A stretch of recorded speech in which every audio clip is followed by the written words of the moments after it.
ॐ सहनाववतु सहनौ भुनक्तु सह वीर्यं करवावहै तेजस्विनावधीतमस्तु मा विद्विषावहै। ओम शांति शांति शांति।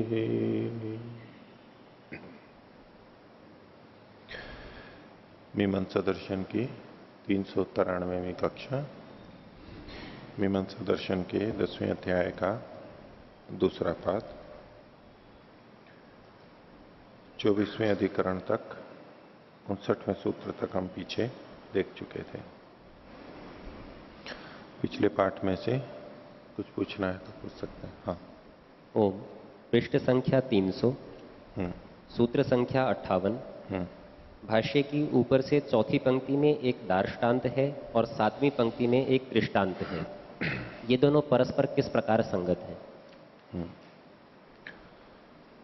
तो देखिए, इसमें मुख्य अर्थ न घटने पर अन्य जो अर्थ होता है उसके संदर्भ में इन्होंने शुरू किया था कि एक प्रमाण दिया अपनी पुष्टि में सिद्धांति ने, अपीचेदम आमनायते। परिसमापन करना चाहिए इस पक्ष में कि आर्भवे प्रस्तुयमाने औदुम्बरीम सदशेन वाससा परिवेष्टे ब्राह्मणा परिसमापयत मे यज्ञम इति संप्रेष्य अग्निम विशति इति। तो यहां पर मे यज्ञम इति, यहां तक वचन को उद्धृत किया जा रहा है। फिर कह रहे हैं इति, ऐसा कह के, इति संप्रेष्य, ऐसा प्रेषण करके, बोल के, अग्निम विशति थी, अग्नि में प्रवेश कर जाता है। तो इसमें अगर प्रेष की विधि है, प्रेष ही मात्र कहा जा रहा है, तब तो ये प्रेष, और यदि ये परिसमापन पर्यंत न हो तो ये केवल अदृष्ट के लिए होगा। इसलिए सिद्धांति कह रहा है यदि प्रेष मात्रम स्यात् अदृष्टार्थम भवेत्, प्रेष की मुख्यता मानते हुए, क्योंकि परिसमापन तो कर नहीं रहे, प्रेष देना है, और प्रेष तो यहां पर भी दे देंगे लेकिन समाप्त नहीं करेंगे, तो वो अदृष्ट के लिए होगा, क्योंकि जैसा कहा गया वैसा व्यवहार में नहीं हो रहा है। तस्मात् संप्रेषण द्वार लक्षणया परिसमाप्ति एव विधीयते। क्योंकि इसको अदृष्टार्थ नहीं करना है, दृष्टार्थता इसमें रखनी है, इसलिए क्या करना है कि यद्यपि यहां पर इति संप्रेष्य, संप्रेषण है तो, लेकिन इस संप्रेषण के द्वारा परंपरा से, लक्षणा से परिसमाप्ति का ही यहां पर विधान किया जा रहा है। परिसमापयत इति, सीधे विधि नहीं है यहां पर परिसमापयत की, केवल वचन को उद्धृत किया है इस दृष्टि से नहीं, लेकिन चूंकि संप्रेषण किया जा रहा है तो संप्रेषण क्यों किया जा रहा है ऐसा, तो इसलिए परोक्ष रूप से यहां पर परिसमाप्ति का ही विधान मान लिया जाता है। तो इसकी पुष्टि के लिए ये अगला वचन दिया जा रहा है, यथा यदि सोमम अपहरेयो विधावत इच्छता इति ब्रूयात। तो विधावत इच्छता, इतना जो अंश है ये तो मंत्र का भाग है। अब विधि यहां पर दिखाई दे रही है ब्रूयात में कि ऐसा बोले, जैसे पिछले वाले वचन में इति संप्रेष्य, ऐसा प्रेष करके वो वहां पर दिख रहा था, ऐसे यहां पर है ब्रूयात।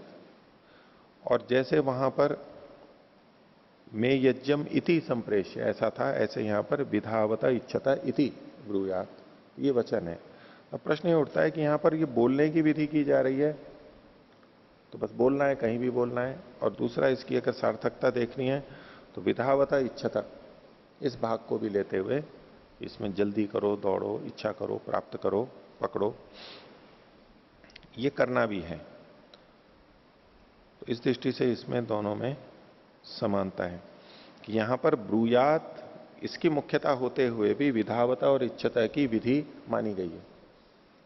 ऐसे ही यहां पर संप्रेष्य, इति संप्रेष्य, प्रेष की विधि होते हुए भी परिसमापयत की विधि यहां पर स्वीकार की जा रही है कि ऐसा होता है, ये प्रमाण के रूप में उद्धृत किया है। ठीक है, तो आगे चले, और कुछ पूछना है?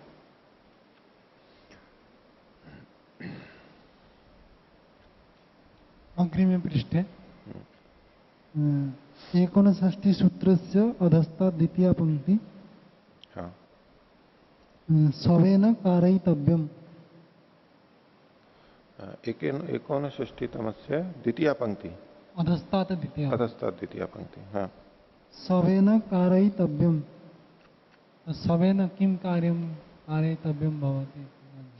शव मतलब तो शरीर हो गया, तो उसकी जो लंबाई है उससे जान ली, उसके अनुसार, और स्पर्श कराना है तो उसका स्पर्श करवा दिया।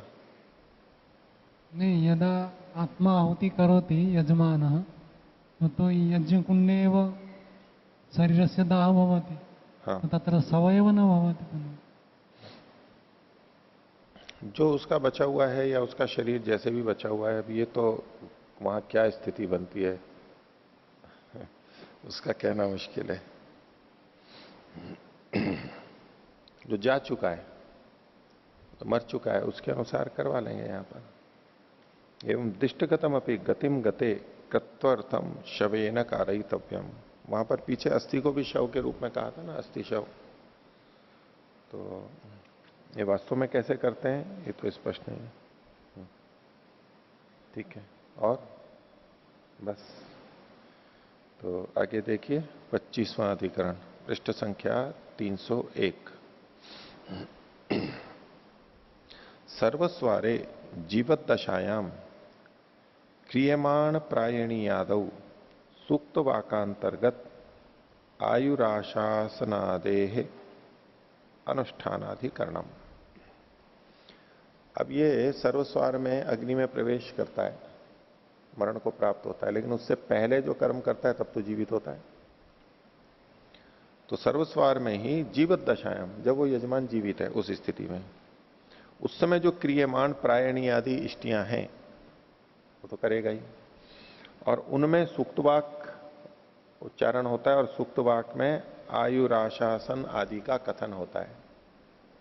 आयु प्राप्त हो, लंबी आयु प्राप्त हो, आयु की आशा, अभी जीवित है वो और मरने वाला है, तो उसके लिए दीर्घायु की कामना करनी चाहिए। वो वचन उस वाक्य में होने चाहिए या नहीं होने चाहिए, ये यहां पर प्रश्न है।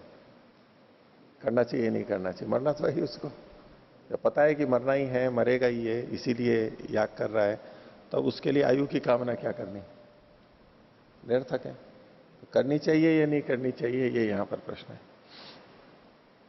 तो पूर्व पक्षी कह रहा है जीवती अवचनम आयुराशिष तदर्थत्वात्। जीवती का अवचन होना चाहिए, उसकी कामना नहीं करनी चाहिए, आयु आदि की कामना नहीं करनी चाहिए, क्योंकि वो तो उसी के लिए थी, और ये अब मरने वाला है, इसने तो कर्म ही इसीलिए कर रहा है मरने के लिए, उसको क्या कहें।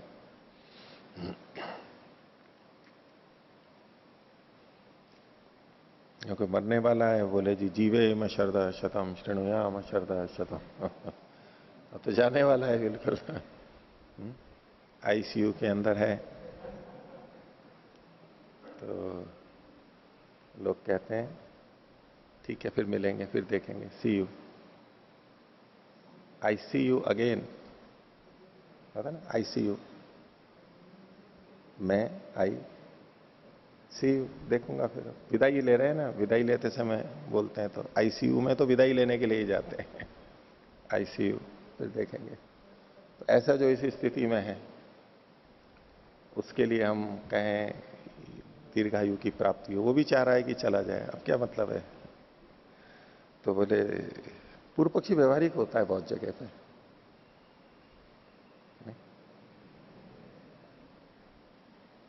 व्यवहारिक योग होता है। व्यवहारिक योग होना चाहिए ना, या अव्यवहारिक योग होना चाहिए, सहज। जो व्यवहारिक होता है वो सहज होता है, जो सहज होता है वो योग होता है।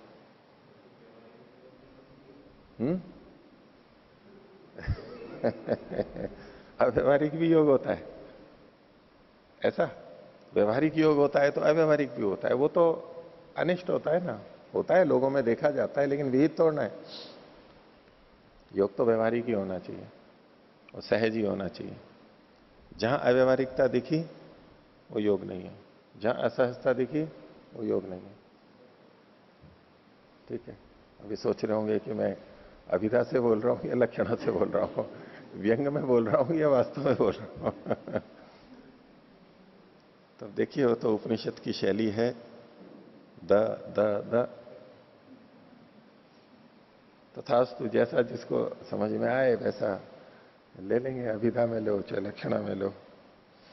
तो पूर्व पक्षी कहता है जीवती अवचनम, ये वचन नहीं, जीत भी जीत रहते हुए ये वचन नहीं होना चाहिए आयु राशि का, क्योंकि तो उसी के लिए तदर्थ है। भाष्य, सर्वस्वार एवं जीवती यजमाने, सर्वस्वार में ही जीवित रहते हुए यजमान में भवती एवं संशय, ये संशय पैदा हो रहा है। विपरीत अल्पविराम में आगे आशास्ते यजमाना इति, आयु को जोड़ लीजिए पहले, आयु आशास्ते यजमाना बंद कर लीजिए इति। किम आयु राशि वक्तव्य उतना इति, आयु की आशा इच्छा कथन, इच्छा का कथन करना चाहिए या नहीं करना चाहिए।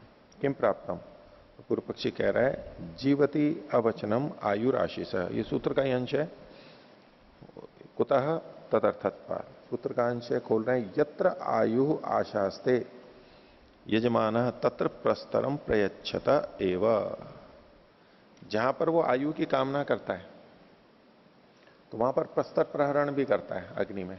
इसमें तो सर्वस्वार में तो प्रस्तर प्रहरण की जगह स्वयं अग्नि में प्रवेश कर जाता है आवनीय में, और जहां आयु की कामना करते हैं वहां प्रस्तर जो बिछे हुए रहते हैं तृण आदि जो है उसका प्रहरण करता है, अग्नि में करता है। तो उसको उद्धृत करते हुए ये कह रहा है पूर्व पक्षी कि यत्र आयु राशास्ते, जहां आयु की कामना की जाती है वहां तो यजमान प्रस्तर का प्रहरण करता ही है, प्रस्तरम प्रयच्छते एवं।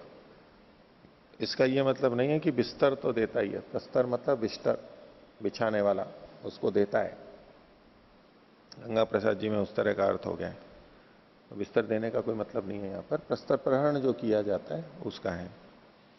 एवं कामो यजमान, एवं कामो यजमान है विपरीत अल्पविराम है, इति आवेदितव्यम भवती, ये वहां कहना होता है, जब प्रस्तर प्रहरण कर रहे हैं वहां ये आवेदन करना होता है कि इस कामना वाला यजमान है, एवं कामा या आयु कामा, तो जिस जिस कामना वाला है यजमान, इति आवेदितव्यम, ये कहना होता है।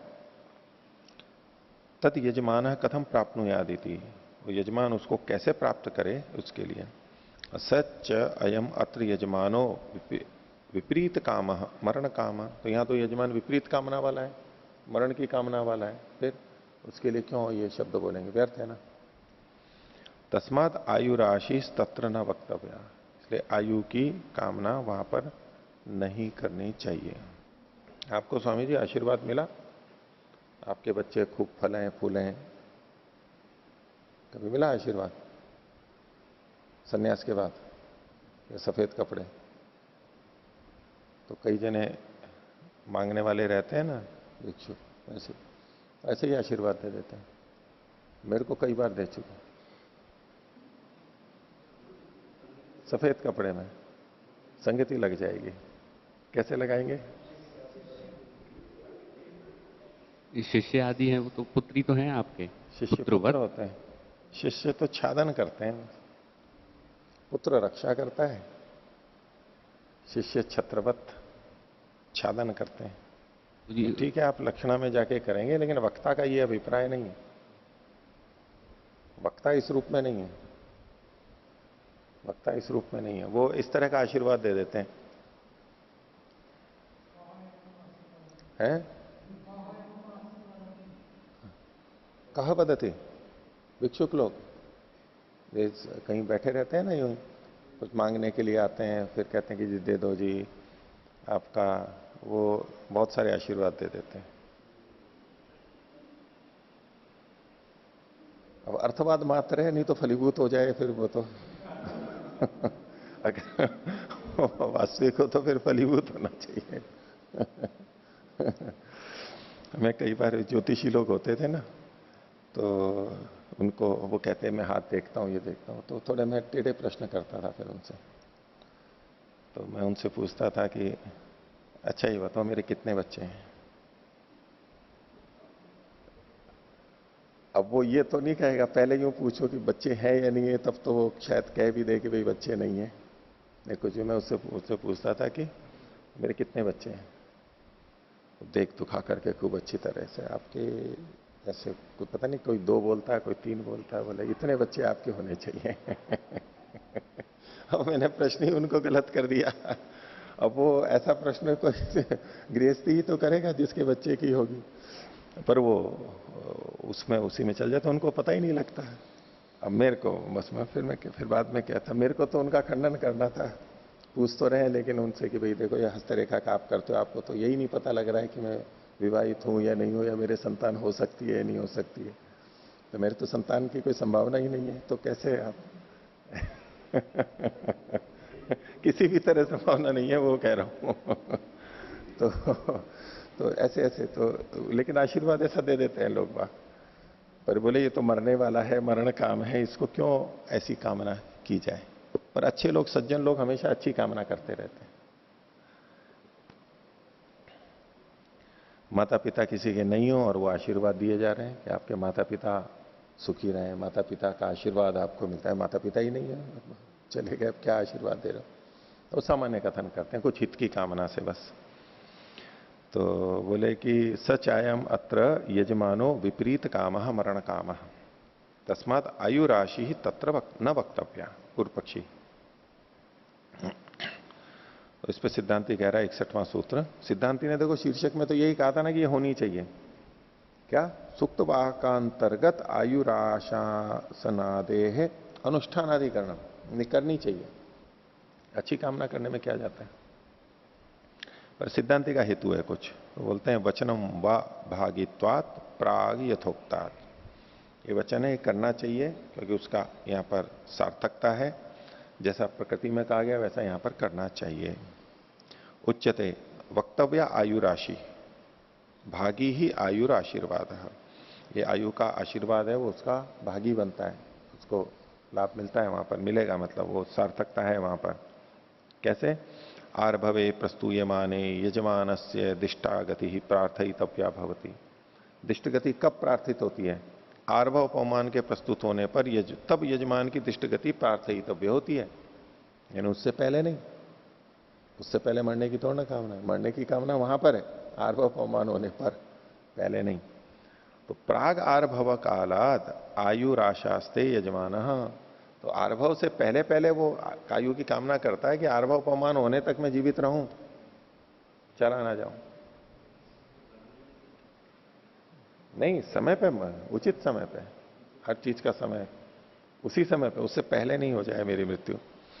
तो प्राग आर्भव कालाद आयुराशास्ते यजमान, उस विपरीत अल्पविराम में आगे लीजिए, आर्भव कालम यावत जीव्यासम इति, ये तात्पर्य है उसका कि मैं आर्भव काल तक जीवित रहूं। आयु की कामना मतलब तब तक मैं जीवित रहूं। चोदकश्चैव मनोग्रहिष्यते, अतिदेश वचन भी सार्थक हो जाएगा इससे, क्रिया भी प्रकृतिवत हो जाएगी। तस्माद अत्रापि आयुराशीर वक्तव्यायति, आयु की कामना तो यहां पर भी करनी चाहिए। ठीक है। अब किसी की मृत्यु होने वाली हो या किसी को फांसी लगने वाली हो, तो तब तक के लिए तो कह ही सकते हैं कि भाई आप स्वस्थ रहो, सुखी रहो, कह सकते हैं। तो ये तो व्यर्थ है, अब तो कल तो मरना ही है, लेकिन नहीं, तब तक तो ठीक रहो आप, ऐसी आशा की जा सकती है। अगला अधिकरण देखिए 26वां। सत्रे अदृष्टार्थयो ऋतुयाज्यावरण हिरण्यदानयो अनुष्ठानाधिकरणम। यो पे ओ की मात्रा लगा लीजिए, र पे जो है वो काट दीजिए। हिरण्यदानयो अनुष्ठानाधिकरणम। तो सत्य के प्रसंग में एक बात है कि प्रकृति में जो अदृष्ट के लिए अदृष्टार्थ है, कौन, 2 चीजें, ऋतुयाज्यावरण, ये एक चीज हो गई, और दूसरी है हिरण्यदान। इन दोनों के, क्योंकि प्रकृति में वो अदृष्टार्थ है, तो सत्र में भी उनका अनुष्ठान करना चाहिए। मुख्य रूप से यहां पर वर्ण और दान, ये 2 चीजें हैं। पीछे हम अधिकरण में देख के आ चुके हैं कि सत्र में वर्ण और दान नहीं होता है, क्योंकि वो खुद ऋत्विक होते हैं, वो स्वयं यजमान होते हैं, तो वर्ण नहीं होता है और दान भी नहीं होता है विकृति में। अब इनको करना चाहिए या नहीं करना चाहिए, ये भी सत्र है। अच्छा, प्रकृति में भी ये जब किए जाते हैं वहां भी अदृष्टार्थ हैं। और अब सत्र के अंदर है कि सत्र में इनको करना चाहिए या नहीं करना चाहिए। तो सामान्यतया वर्ण और दान का निषेध कर दिया, पीछे अधिकरण आ चुके हैं। तो उसी के उदाहरण है, तो ये अपवाद के रूप में है। लेकिन चूंकि प्रकृति में ये अदृष्टार्थ है, आनमनार्थ नहीं है। यद्यपि प्रकृति में सार्थकता हो सकती है, लेकिन ये जो कार्य है दो, ये प्रकृति में भी आनमनार्थ नहीं है, ये केवल अदृष्टार्थ है। इसलिए अब विकृति में यानी सत्र में भी इनका प्रयोग किया जाएगा, क्योंकि सार्थकता तो है नहीं। अगर अनवर्थता सार्थकता होती प्रकृति में तो यहां भी सार्थकता देखते, और यहां चूंकि सार्थकता नहीं होती सत्र में, इसलिए नहीं करते वो। लेकिन ये तो प्रकृति में अदृष्टार्थ थे, तो ऐसे ही यहां पर सत्र में भी अदृष्टार्थ हो जाएंगे। तो ऐसा वर्ण और दान विकृति में सत्र में करना चाहिए, ये सिद्धांति का पक्ष है। तो शीर्षक क्या है? सत्रे अदृष्टार्थयो ऋतु याज्ञा वर्ण हिरण्य दानयो अनुष्ठानाधिकरण, सत्र में भी इनका अनुष्ठान कर लेना चाहिए। भाष्य। हाँ, तो ऋतु याग होते हैं, जैसे कि अलग अलग देवता माने जाते हैं, मधुश्च माधवश्च आदि जो हैं 12, उनको लेकर के नभश्च नभस्यश्च, तो ये 12 ऋतु के देवता होते हैं, 12 उसी से नाम दिए गए होते हैं। उनसे संबंधित जैसे ऋतु यज्ञ होते हैं, उसमें उनकी याज्ञा वर्ण ये एक ही मान करके चल रहे हैं। तो भाष्य देखिए, अस्ति द्वादशाह, द्वादशाह का तो वर्णन मिलता ही है, ये प्रकृति वाला है। द्वादशाहम वृद्धि कामा उपेयुरिति, विपरीत अल्पविराम में कि वृद्धि की जो कामना वाले हैं वो द्वादशाह को प्राप्त करें, उसको करें। अस्ति तत्र चोदक प्राप्तम धर्म मात्रम किंचित, और वहां पर चोदक प्राप्त धर्म मात्र भी कुछ है। वो क्या है? यथा ऋतु याज्ञा वर्णम, ये एक चीज हो गई, और आत्रेय हिरण्य दानम च, शीर्षक में जो हिरण्य दान है वो आत्रेय, अत्रि से संबंधित है। अत्रि गोत्रोत्पन्न मुनि के द्वारा जो दिया जाता है वो ये दान है। इसके अंदर ऐसा माना जाता है कि आत्रेय जो है, अत्रि गोत्र में उत्पन्न जो आत्रेय है, ये कोई मुनि थे, और अग्निहोत्र आदि में ये अनधिकृत थे। उसको शूद्र मानते थे, शूद्र इति मन्यते इसमें, ऐसा इसका विवरण मिलता है। तो उसके लिए कहा जाता है कि वो ये दान दे करके इस कार्य को कर लेता था, वो कर सकते थे, ऐसा कुछ विधान है। तो आत्रेय हिरण्य दानम चाहे, तो अत्रि से आत्रेय का जो हिरण्य दान है वो सबके लिए नहीं होता है। तत्र संशय किम धर्म मात्रम कार्यम न इति, चूंकि ये धर्म मात्र है, अतिष्ठार्थ है, दृष्टार्थता नहीं है, इसलिए वो करना चाहिए या नहीं। तो किम प्राप्तम, पूर्व पक्षी कहता है स्वयं कर्तृकत्वात् सत्रस्य वर्णम दानम च निवर्तते इत्युक्तम। चूंकि सत्र के संदर्भ में चर्चा है, तो सत्र में ये जो द्वादशाह है, ये सत्र द्वादशाह के बारे में बात है, और प्रकृति से ये प्राप्त हो रहे हैं पीछे से। द्वादशाह जो है ये सत्र है। तो स्वयं कर्तृक होने से, सत्र के स्वयं कर्तृक होने से उसमें वर्ण और दान का हट जाते हैं, ये पहले कहा गया है। वर्ण का निषेध 10वें अधिकरण में किया गया था, और दान का 11वें अधिकरण में किया गया था। तो न च अन्यद वचनम अस्ति कर्तव्यमिति, और कोई यहां पर वचन नहीं है विकृति में कि ये करने चाहिए। तो यावान एवं श्रुत से उत्सर्गे दोष है तावान अश्रुत कल्पनायाम, तो जितना श्रुत को छोड़ देने में, श्रुति के वचन को न करने में दोष होता है, उतना अश्रुत के करने में भी होता है। तो ये चूंकि श्रुत नहीं है और इसको करेंगे तो ये अश्रुत को करना होगा, तो श्रुत को न करने के समान ही अश्रुत को करने में दोष होता है। ये वचन पहले भी आ चुका है बहुत बार। यावान एवं श्रुत से उत्सर्गे दोष तावान अश्रुत कल्पनायाम, अश्रुत की कल्पना करने में भी और उसको जो नहीं कहा गया उसको करने में भी उतना ही दोष आता है। तस्मात् न कर्तव्य में थी, ये पूर्व पक्षी ने कहा। सिद्धांति कहता है एवं प्राप्त ब्रूमा क्रिया स्यात् धर्म मात्राणाम, इस सूत्र को कहा इन्होंने। जो धर्म मात्र हैं, अधिष्ठार्थ हैं, केवल करने हैं बस, उनको तो उनकी क्रिया तो सत्र में भी हो जाए। यदि वर्णम दानम वा न भवति आनत्यर्थम, दानम वा के बाद में अल्प विराम है वो काट दीजिए।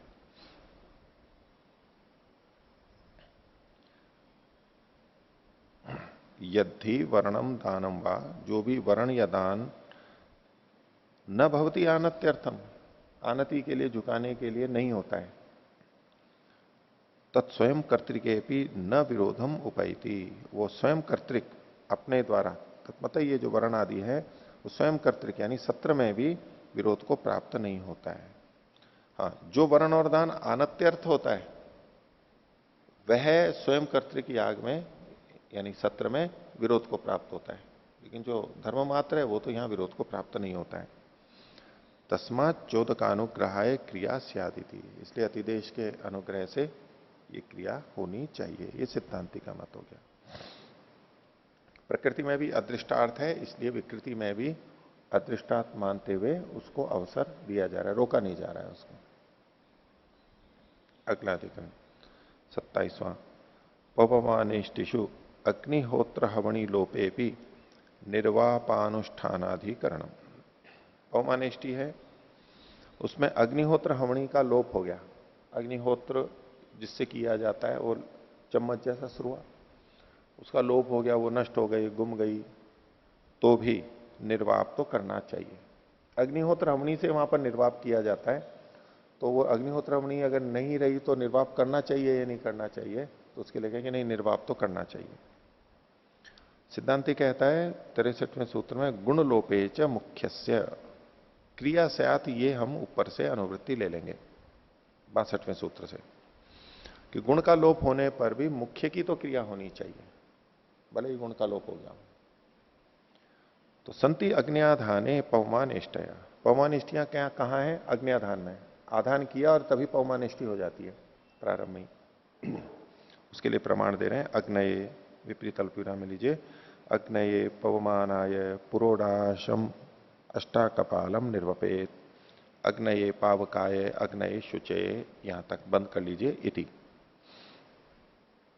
तो पवमान अग्नि के लिए अष्टाकपाल पुरोडाश का निर्वाप करे, पावक अग्नि के लिए भी और शुचि अग्नि के लिए भी, ये कथन मिला। तो तत्र चोदके न प्राप्तम, वहां पर अतिदेश से क्या प्राप्त हो रहा है? अग्निहोत्र हवन्या हविंशी निर्वपेदिति, हविंशी है ये बिंदी। तो अग्निहोत्र हवनी से हवियों का निर्वाप करे, निर्वाप करने की प्रक्रिया हाथ से नहीं करेगा, वो अग्निहोत्र हवनी से करेगा। तो कहते हैं तत्र तावत अग्निहोत्र से काल। अब ये जो तत्र है, इसमें यहां पर तत्र से संगति नहीं लगती है, पाठभेद है, या तो इसकी जगह लिखा मिलता है मीमांसकों में तन्न, तन्न तावत अग्निहोत्र से काला। ये जिस समय अग्निहोत्र हवनी की ये निर्वाप कर रहे हैं पवमानेष्टि में, वो अग्निहोत्र का तो काल है ही नहीं। तन्न तावत अग्निहोत्र से काल है, तो त्र जो है वो दो नकार की तरह कर लेंगे, अथवा इसको तत्र ही रखेंगे तो तत्र के बाद में न जोड़ना पड़ेगा, तत्र न तावत अग्निहोत्र से काला, तो वहां पर ये अग्निहोत्र का तो काल है ही नहीं। तस्मात अग्निहोत्र हवणी नास्ति पवमानेष्टिषु, तो पवमानेष्टि में अग्निहोत्र हवणी ही नहीं है। अग्निहोत्र हवणी उसको तब कहेंगे ना जब उससे अग्निहोत्र किया जाए, अग्निहोत्र तो है ही नहीं, काल ही नहीं है, अग्निहोत्र हो ही नहीं रहा है, तो फिर अग्निहोत्र हवणी भी नहीं होगी वहां। तो तस्मात अग्निहोत्र हवणी नास्ति पवमानेष्टिषु तद अभावे किम निर्वापोपि न कर्तव्य अल्पविराम उत कर्तव्य थी। तो चूंकि अग्निहोत्र हवणी नहीं है तो निर्वाप भी नहीं करना चाहिए या करना चाहिए? किम प्राप्तम, तो पूर्व पक्षी कह रहा है यथाश्रुतो असौ न शक्यते कर्तुम। बोले अगर आप अग्निहोत्र हवणी तो है नहीं लेकिन फिर भी निर्वाप कर लोगे तो यथाश्रुत तो ये हो नहीं पाएगा जैसा लिखा है, क्योंकि अग्निहोत्र हवनी भी होनी चाहिए और उसी से निर्वाप होना चाहिए, तो यथाश्रुत तो हो नहीं पाएगा। न च अयथाश्रुते न कृते न किंचित अस्ति प्रयोजन, और जो यथाश्रुत है वैसा नहीं करें तो फिर कोई प्रयोजन नहीं है। करना तो यथाश्रुति चाहिए, नहीं तो व्यर्थ है। व्रतों का पालन करना है तो पूरा ही करना है, विधिवत ही करना है, सब कुछ करना है तो विधिवत ही करना है, नहीं करना है अगर विधिवत नहीं कर सकते तो करना ही नहीं है। ऐसा कई लोग रहते हैं ना, स्थिरता से रहते हैं। स्नान करना है तो अच्छी तरह ही करना है, थोड़े से नहीं। भोजन करना है तो अच्छी तरह ही करना है, ऐसे नहीं कि भाई कुछ नहीं है तो चलो थोड़े से भी काम चला लो, करना है तो पूरा ही करना है। दिल्ली जाना है तो फिर जाना है तो पूरा ही जाना है, बीच पर ही जाना है। ये दूसरा उदाहरण दे रहा हूं कि जगह आधा भी लगता है, कई जगह पूरा भी लगता है। करना है तो पूरा ही करना है, नहीं तो कोई मतलब नहीं है। आधा छोड़ो तो क्या मतलब है उसका, इससे तो नहीं जाओ। करना है तो पूरा करना है। कोई कहे नहीं जी जितना होगा उतना ही ठीक है, क्यों स्वामी जी दिल्ली जा रहे हैं तो ठीक है, पूरा नहीं पहुंच पाएंगे, जितना भी जाएंगे करेंगे तो सही, पुरुषार्थ तो करेंगे, आधा ही जाएंगे, आधा ही कोई बात नहीं। नहीं, यहां नहीं घटेगा। हाँ, यहाँ जो अग्निहोत्र हवनी जो ये पात्र है, ये अग्निहोत्र संबंधित पात्र है या अलग कोई ऐसा? अग्निहोत्र से संबंधित पात्र है। अग्निहोत्र होने अनवर्त पर संज्ञा है ना, ये अनवर्त संज्ञा है। तो अग्निहोत्रे हुते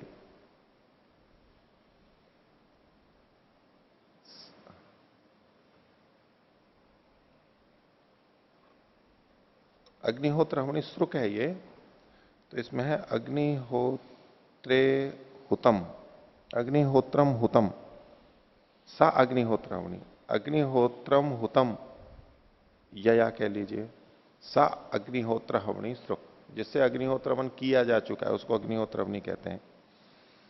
और पवमानेष्टि के बाद में अग्नि सिद्ध होती है और उसके बाद में अग्निहोत्र करते हैं, तब वो अग्निहोत्र हवनी आएगी, तब तो संज्ञा सार्थक है, नहीं तो नहीं होगी।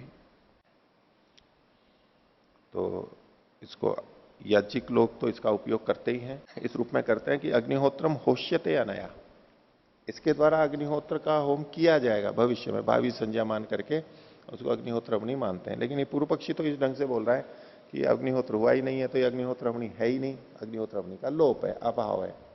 तो ऐसे में निर्वाप करना चाहिए या नहीं करना चाहिए? तो तस्मात विगुणत्वात न कर्तव्य इति, विगुण होने से तो कोई मतलब नहीं है, करना है तो ढंग से ही करना है।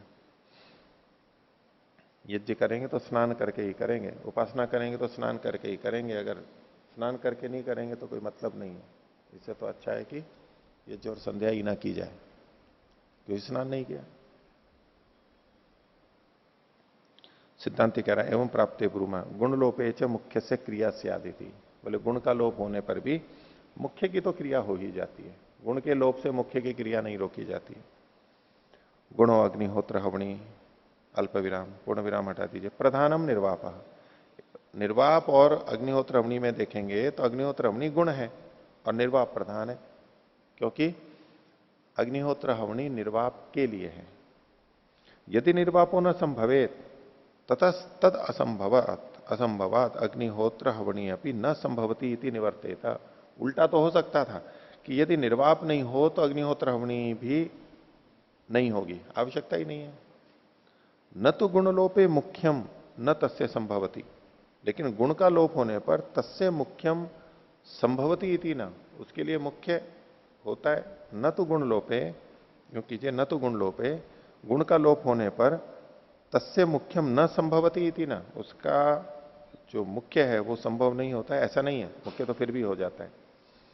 तो मुख्य के लोप होने पर गुण का लोप हो जाएगा, लेकिन गुण के लोप होने पर मुख्य का लोप नहीं होगा। न तो गुण लोपे मुख्यम न तस्य संभवती इति, जो प्रारंभ वाला न है ना, इसको अंत में ले लेंगे, संभवती इति ना। गुण लोपे तस्य मुख्यम न संभवती, गुण का लोप होने पर उसका मुख्य संभव नहीं होता है, नहीं किया जा सकता, इति ना, ये बात नहीं। तस्मात् निर्वाप कर्तव्य इति, निर्वाप तो करना चाहिए। अग्निहोत्र हवणी साधनता च तस्य न संभवती इति निवर्तते, तो निर्वाप तो करना चाहिए। अग्निहोत्र हवनी की साधनता, साधन के रूप में उसकी संभव नहीं होती है, ऐसा मान करके न संभवती इति निवर्तते, निवर्तते मतलब अग्निहोत्र हवनी निवर्तते, अग्निहोत्र हवनी तो चली जाएगी लेकिन निर्वाप तो वहीं पर ही रहेगा, निर्वाप नहीं हटेगा उसके हटने से। तो ये एक निर्णय हुआ, इसको गुणलोप न्याय कहते हैं, गुणलोप न्याय।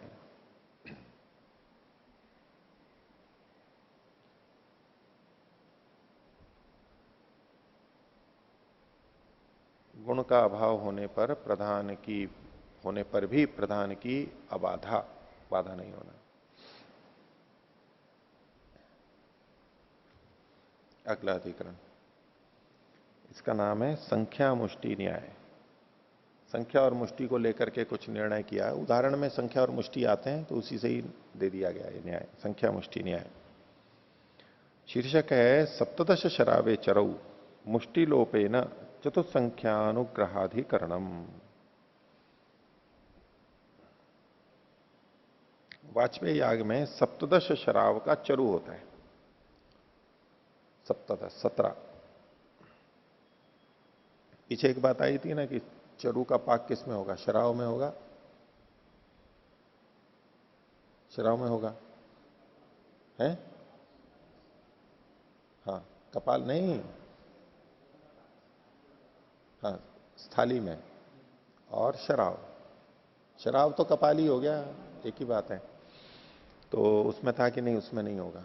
लेकिन देखो यहां चरु के बारे में क्या लिखा है, सप्तदश शराबे चरो। लेकिन ये पकाने के लिए नहीं है। पकाने का तो चरु का स्थाली का जैसा निर्णय है वो है, लेकिन उसको कितना द्रव्य लिया जाए पकाने के लिए, चरु के लिए, उसको नापने के लिए शराव को लिया गया है। निर्वाप के समय जैसे मुष्टि से लेते हैं ना, ऐसे वहां शराव से लिया गया है। तो सप्तदश शराबे चरु, 17 शराव वाला चरु लिया जाता है। तो ऐसे में मुष्टि का तो लोप होगा और चतुसंख्या का अनुग्रह होगा। ये अभी थोड़ा विषय स्पष्ट होगा तब शीर्षक भी स्पष्ट होगा। 64वां सूत्र है मुष्टि लोपातु संख्या लोप तदगुणत्वात् स्यात्। इसमें क्या है कि प्रकृति में 4 संख्या और मुष्टि का कथन है, अभी भाष्य में बताएंगे। प्रकृति में तो अतिदेश से वो भी यहां पर प्राप्त हो रहे हैं, और यहां विकृति में सप्तदश शराव का कथन आ गया है। यानी 4 की जगह तो सप्तदश आ गया और मुष्टि की जगह पे शराव आ गया। तो अब यह क्या करना चाहिए, उस दृष्टि से ये कथन है। तो पूर्व पक्षी ये कह रहा है, ये पूर्व पक्षी द्वितीय है। यहां जो कई मत आएंगे, यानी 5 मत हैं यहां पर, उन 5 मत में से जो दूसरा मत है वो ये बोलने वाला है। ये पूर्व पक्षी है। सूत्र जो है 64वां कि मुष्टि लोपात तो संख्या लोप से, मुष्टि का लोप होने पर तो संख्या का भी लोप हो जाएगा। क्यों? तदगुणत्वात, उसका गुण होने से। अब मुष्टि और संख्या में कौन गुण और कौन प्रधान है? कि 4 मुष्टि, 4 बार लेकर के मुष्टि को निर्वाप कर रहे हैं, तो 4 मुष्टि। तो इसमें 4 जो है वो गुण है, विशेषण है मुष्टि के लिए। मुष्टि वहां पर प्रधान कहलाएगा। तो अभी पीछे देख करके आए ना कि यदि प्रधान का लोप हो रहा है तो गुण का भी लोप हो जाएगा। तो इसके लिए ये कह रहा है कि मुष्टि लोपात तो संख्या लोपात से, मुष्टि का लोप होने पर तो संख्या का भी लोप हो जाएगा। क्यों? तत्गुणत्वात, उसके गुण होने से, संख्या के गुण होने से। तो विषय को उठा रहे हैं आगे। अस्ति वाजपेय, वाजपेयी आ गए, उसके लिए वचन आगे दिया विपरीत अल्प विराम में। शरदी वाजपेय न स्वराज्य कामो यजेत है। शरद ऋतु में यजन करे वाजपेय से, जो स्वराज्य काम है, अपना ही राज्य जो चाहता है ऐसा। उसी में ये वचन है तत्र श्रूयते, विपरीत अल्प विराम में लीजिए, नैवार सप्तदश शराव क्षीरे चरुर्भवती थी। बंद कर लीजिए। नैवारा से पहले 12 पत्ते ये जोड़ लीजिए।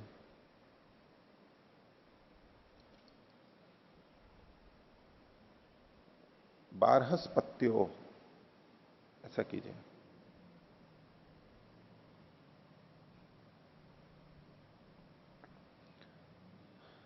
बारहस पत्त्यो नैवारह सप्तदश शराव क्षीरे चरुर्भवती। तो बृहस्पति देवता वाला है, निवार है, यानी तंडुल की जगह पे निवार है, रिही की जगह पे। और सप्तदश शराव है, सप्तदश शराव वाला क्षीरे चरुर्भवती। खीर में ये चरु बनता है, जल में नहीं बनता है। तो अब ये शराव भी केवल लेने के लिए, शराव में इसको पकाएं दूध डाल करके, ऐसा नहीं है, लेने के लिए है केवल। तो अब ये वचन वाजपेयी में मिल गया। अब अतिदेश से क्या प्राप्त हो रहा है? अस्तित्व प्रकृतो संख्या मुष्टयश्च, संख्या भी है और मुष्टि भी है। विपरीत अल्प विराम में लीजिए आगे, चतुरो मुष्टि निर्वपति थी, इस वचन को कि चतुरो मुष्टि निर्वपति, ये प्रकृति में वचन है, 4 मुष्टि का निर्वाप करता है। तो उभयम चोद के न प्राप्तम, तो अतिदेश वचन से दोनों, दोनों का मतलब है चतुर ये जो संख्या है ये भी और मुष्टि ये भी, ये दोनों की प्राप्ति हो रही है। तत्र संचय, अब इसमें एक एक करके संचय बताएंगे। किम, पहला संचय है, पहला है संख्यानुग्रहो मुष्टि लोपः। क्या ऐसा हो कि संख्या का तो अनुग्रह कर लिया जाए, यानी 4 संख्या तो अतिदेश से ले ली जाए और मुष्टि को हटा दिया जाए।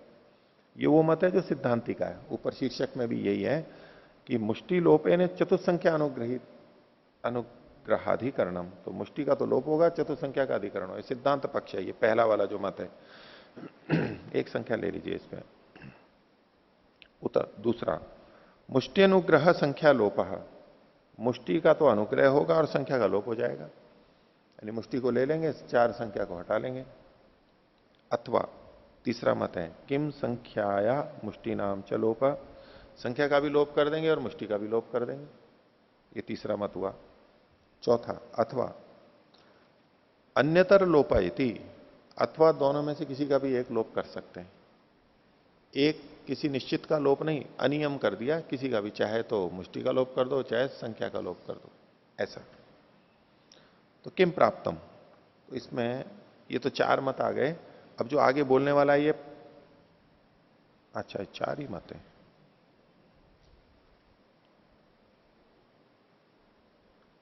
ये 4 ही मत है, हाँ 5 नहीं है।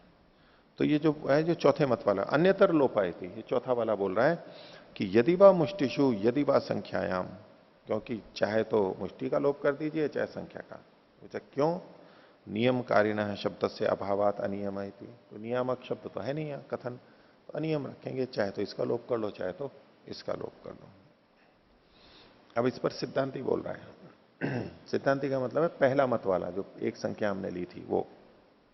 एवं प्राप्ते ब्रूमा मुष्टि लोप स्यात् संख्यानुग्रह, मुष्टि का लोप करेंगे और संख्या का अनुग्रह करेंगे।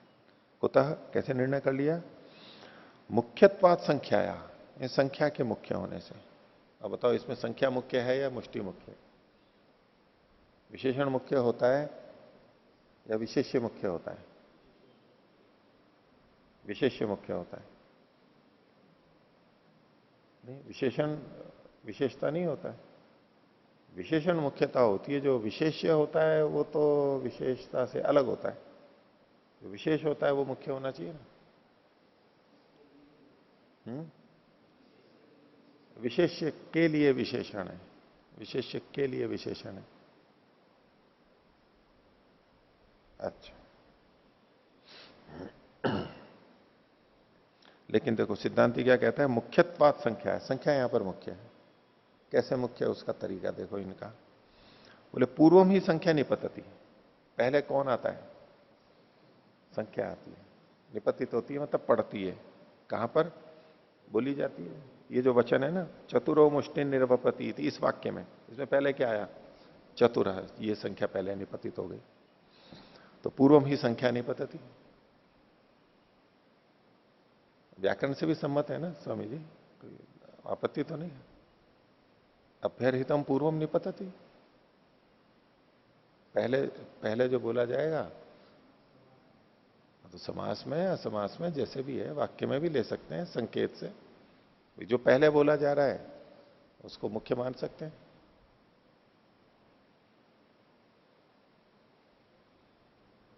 ठीक है, तो पूर्वम ही संख्या निपतति, इनका अपना हेतु है, मैं तो वैसे ही बोल रहा हूं, इनका अपना हेतु है। पूर्वम ही संख्या निपतति, सा पूर्वम एव अवगम्यते, सबसे पहले किसका ज्ञान होता है? संख्या का ज्ञान होता है वाक्य में। मतलब जो पहला वचन, पहला पद है उसका सबसे पहले ज्ञान होगा। तो सा पूर्वम एव अवगम्यते, पहले जानी जाती है। और न तद अवगम काले संख्या विज्ञान से परिपंथी किंचित विज्ञानम अस्ति, और जिस समय संख्या का ज्ञान हो रहा है चतुराई शब्द का, उस समय इस संख्या ज्ञान का परिपंथी, उसको चुराने वाला, हरण करने वाला अन्य कोई ज्ञान नहीं है। यथावत संख्या आएगी। परिपंथी होता है ना, परिपंथम च पश्यति, पारिपंथी का परितः पंथानम तिष्ठति इति पारिपंथी का, द्वारों, इसको मार्गों को रोक करके रहते हैं, रोक लेते हैं और फिर चुरा लेते हैं, रास्तों को घेर के लेते हैं ना। पहले बसें लूटते थे ना तो ऐसे ही लूटते थे ना, पहले उसको रोक देते थे, पत्थर पत्थर डाल देते, कम होती थी, रोक लेते थे, फिर लूट लेते थे किसी भी तरह रुकवा करके। तो न तद अवगम काले संख्या विज्ञान से परिपंथी किंचित विज्ञानम अस्ति। आजकल बसें कम लुटती है ना वैसे, हैं? पहले बहुत होती थी, और अकेली बस को नहीं भेजते थे, रोक लेते थे वो। 4-5 बसें होती थी, फिर इकट्ठी भेजते थे गाड़ियां भी, रास्ते में डाकू लोग लूट लेंगे, हैं? अब कम हो गई हैं। अब रात को निकलते हैं ना, तो कहीं भी रोक करके, जहां कम होती हैं, जहां रास्ता बहुत चलता रहता है वहां तो लूट नहीं सकते ना। और चलती बस में पीछे से चढ़ जाते और छत के ऊपर जो सामान रखा हुआ है उसको फेंक देते बगल में, फिर उठा लेते उसको। एक जना चढ़ जाता और फेंकते जाते सामान ऊपर रखते थे। शादी व्यादी का सामान हो, बारात जा रही हो, ऊपर सामान रखा है होता है। और दूसरा जहां वो पार्श्व मार्ग होता था, डाइवर्जन होता था, वहां खासतौर से, क्योंकि गाड़ियां धीमे होती थी, पुलिया टूटी भी है, पुलिया बन रही है, तो बगल से निकलती थी, वहां सब धीमे ही होते थे, कच्चा रास्ता होता, उसी में पीछे चढ़ जाते और कर लेते अधिकतर। तो जिस समय चतुराह ये जाना गया, तो उसको हरण करने वाला और कोई ज्ञान वहां पर नहीं है, तो स्थिर हो गया।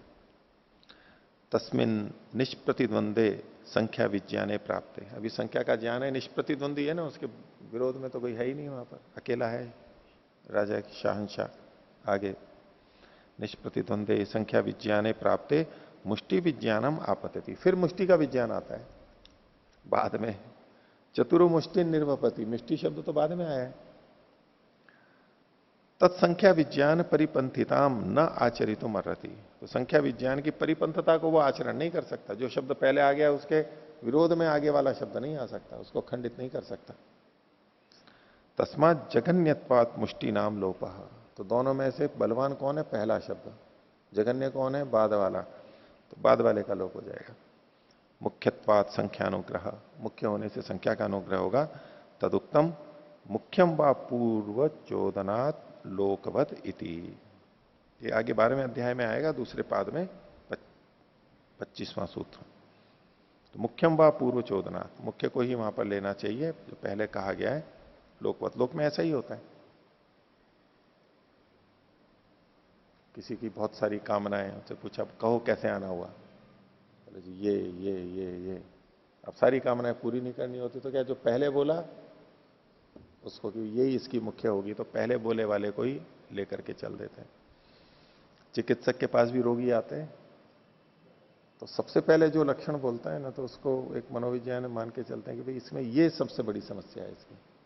और कई बार उल्टा भी हो जाता है, उसको याद ही नहीं रहता है, बोलने वाले को, मुख्य को छोड़ देते हैं और दूसरी चीज को बताते रहते हैं। वो दूसरी चीज को मुख्य मान करके चिकित्सा कर रहे हैं, वो कह रहे हैं नहीं जी ये मुख्य है। अब चिकित्सक सोचता है भाई मुख्य होता इसको सबसे पहले इसके मुंह से निकल जाता, ये पहले तो निकला नहीं इसके मुंह से, इसका मतलब ये मुख्य नहीं है। सबसे ज्यादा पहले क्या बताएगा? अपनी समस्याओं को, बड़ी समस्या को ही तो बताएगा सामान्यतः। उल्टा भी हो जाता है कई बार, लेकिन प्राय करके यही कथन होता है कि सबसे पहले वही इच्छा की चीज या तो अनिच्छा की चीज। जल्दी से कहें कि भाई मांगो, क्या चीज मांगनी, किसी से कहो अपनी कामनाएं, 5 कामनाएं बताओ।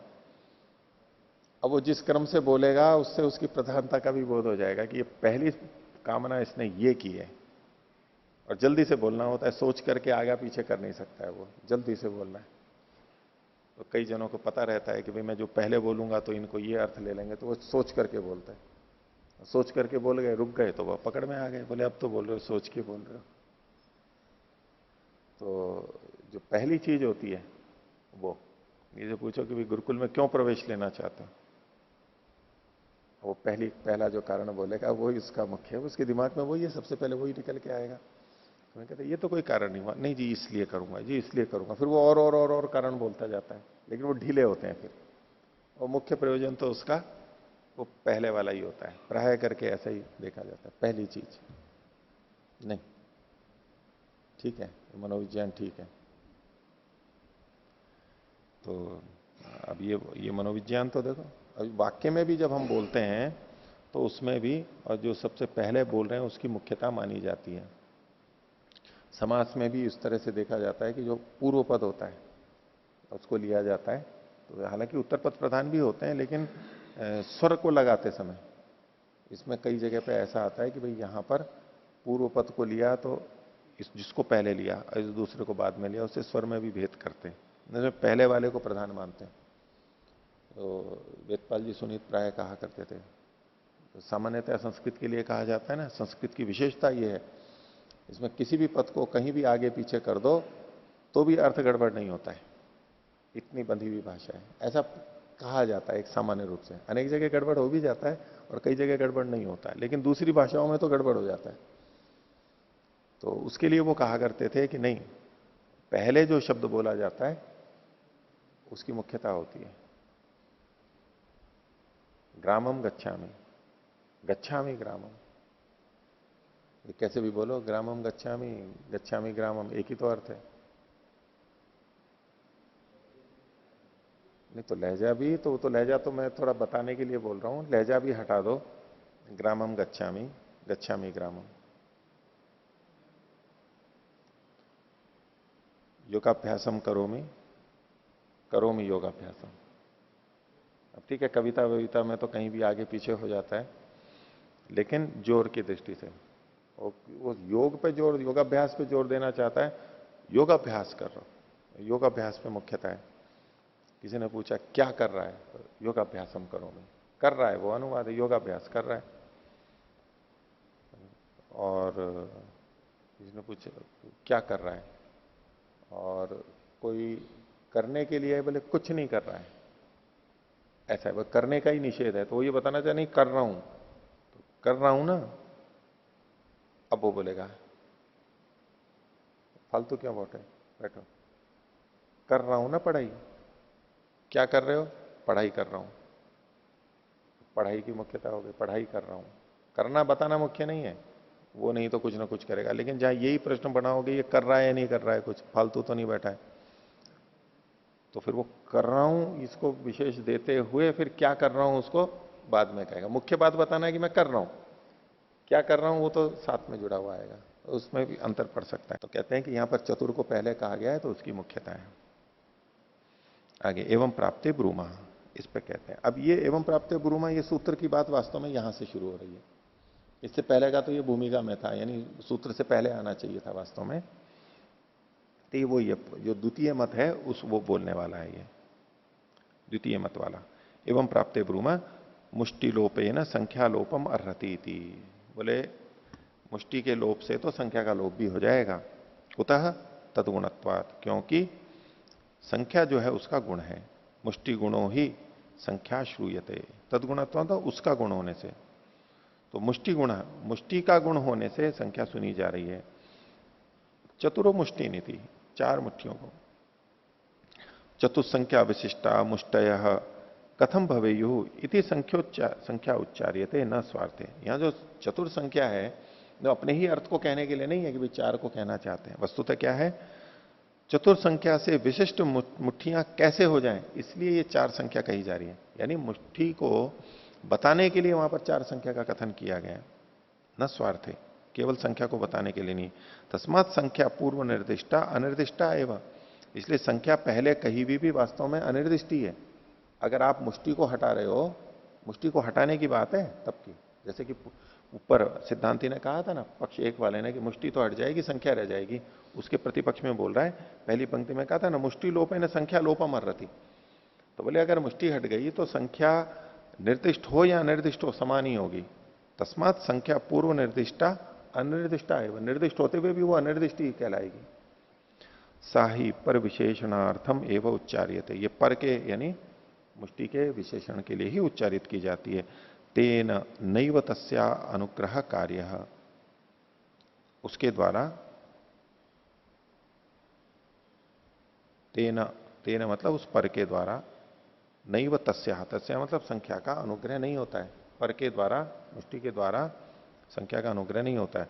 मुष्टि लोपे सती तद अधिकरणा संख्या अधिकरणा भावात निवर्तते, और अगर आप मुष्टि का लोप कर दोगे तो मुष्टि है अधिकरण जिसका, तद अधिकरणा संख्या, मुष्टि के अधिकरण वाली जो संख्या थी वो अधिकरण के अभाव होने से हट जाएगी। बिना अधिकरण के संख्या कहां रहेगी, बिना द्रव्य के संख्या ये गुण कहां रहेगा।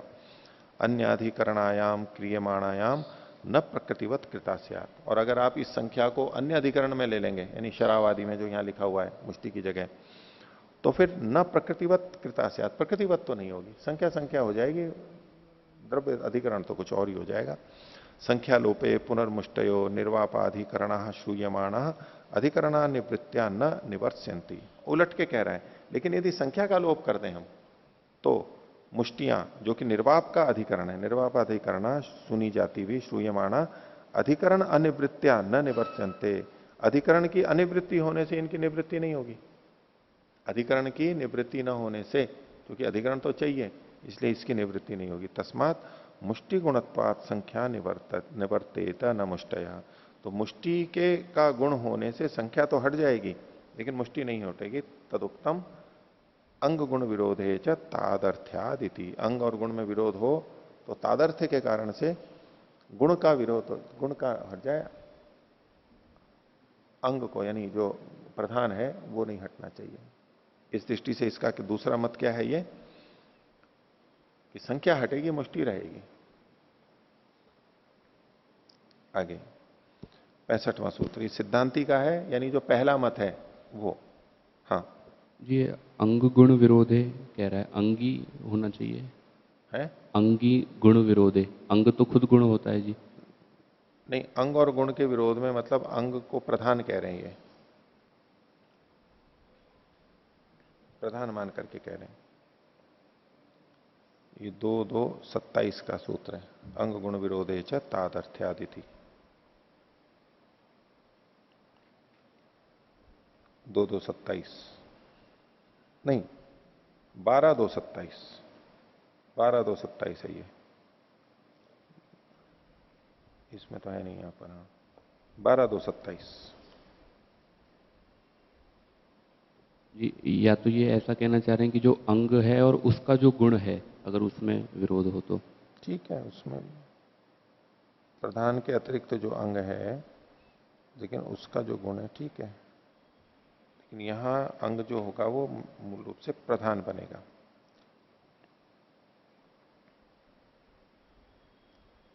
आगे तो इस पर पहले वाला सिद्धांति कह रहा है न अल्प विराम निर्वाप शेषत्वा, बोले निर्वाप के शेष होने के कारण से ये नहीं होगा। नहीं तदेवम न संख्या मुष्टिषु श्रूयते, बोले जो संख्या है ये मुष्टि में नहीं सुनी जा रही है। हमारे को वचन में क्या दिखाई देगा, चतुरो मुष्टि निर्वपति थी, संख्या जो है मुष्टि में ही तो सुनाई दे रही है, और ये बोले कि यहां पर संख्या मुष्टि में नहीं सुनाई दे रही है। इसके लिए पीछे एक अधिकरण देख सकते हैं, 5:2-3-5, 5वें अध्याय के दूसरे आने का तीसरा अधिकरण है, उसमें 5वां सूत्र है, उसमें इसकी चर्चा की गई है और चतुर को मुष्टि से जोड़ा नहीं गया है, इस तरह से यहां पर कथन है। तो न संख्या मुष्टिषु श्रूयते, यदि मुष्टिषु श्रूयेता तत्गुणत्वात् निवर्तेता, अगर ये संख्या मुष्टि में सुनी जाती तो उसका गुण होने से, किसका, मुष्टि का गुण होने से वो हट भी सकती थी। तो पूर्व पक्षी पूछता है कि क्वतर ही श्रूयते, पर ये संख्या सुनी कहां जा रही है, अगर मुष्टि में नहीं सुनी जा रही है तो कहां सुनी जा रही है, मतलब किससे संबद्ध है। तो सिद्धांत कहता है निर्वापे, ये निर्वाप से संबंध है। कथम, कैसे, तो नैवम अभिसंबंध क्रियते, बोले ऐसा संबंध नहीं है कि चतुरो मुष्टि नीति, 4 मुठ्ठियां का निर्वाप करता है, ऐसा संबंध नहीं है यहां पर। कथम तरी चतुरो निर्वपति थी, 4 बार निर्वाप करता है, निर्वाप के साथ में 4 को जोड़ा गया है। मुष्टि गुण संख्या गुणश्च निर्वापो निर्दिश्यते, निर्वाप कैसा है, चतुर संख्या का भी निर्वाप के साथ में संबंध जोड़ रहा है और मुष्टि का भी जोड़ रहा है। तो मुष्टि गुण वाला भी होना चाहिए और संख्या गुण वाला भी निर्वाप होना चाहिए, ये यहां पर कथन किया गया है। क्रिया संबंधे ही द्वितीय विभक्तिर भवती, इसको निर्वपति के साथ में जो जोड़ रहे हैं क्रिया के साथ में, उसके लिए हेतु दे रहे हैं कि क्रिया द्वितीय विभक्ति कब होती है, क्रिया के साथ संबंध में ही होती है। क्यों, कथम, कारक विभक्ति ही सा, द्वितीय विभक्ति कारक विभक्ति और कारक क्रिया से जुड़ता है, इसलिए इन दोनों का क्रिया से संबंध है। कारक विभक्ति ही सा कारकम क्रियाया एवं भवती न द्रव्य से, जो कारक है वो क्रिया का ही होता है, द्रव्य का तो नहीं होता है। तो जो संख्या है चतुरः, ये क्या है, कारक है, वो क्रिया का ही हो रहा है, द्रव्य का नहीं है, यानी मुष्टि का नहीं है, सीधे क्रिया से जुटा है। अतः चतुर्संख्या श्रुत्या अवगता निर्वापस्य।